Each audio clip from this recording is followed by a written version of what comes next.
مساكم واسعد الله صباحكم. ايش رايكم الشعب اليمني؟ معانا حل.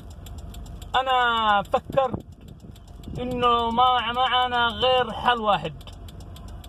معروف انه لنا 10 سنوات من حين ظهر الحوثي الشرعية في قدنا الجمهورية اليمنية. معروف هذا الكلام عن كل يمني. لذلك تكون العلم معروف من 3 ألوان اللي هو اسود وابيض واحمر. ايش رايكم ان يكون الاحمر الحوثي؟ معروف لانه دموي. والاسود الشرعية.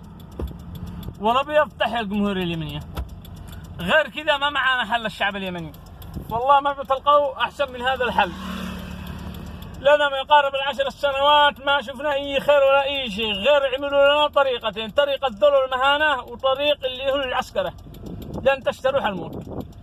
غير كذا ولا معانا اي مجال ولا اي حياة. ايش سووا لنا؟ حصار خانق على كل المحافظات، جوع، فقر، بيوت دمرت، كل هذا عصابات. الحوثي الشرعية عصابة. والله ما فيش غير لا حوثي لا شرعية تحيا الجمهورية اليمنية. أرجو منكم الاشتراك بالقناة وتفعيل الجرس إذا كان المقطع عجبكم، وتحياتي.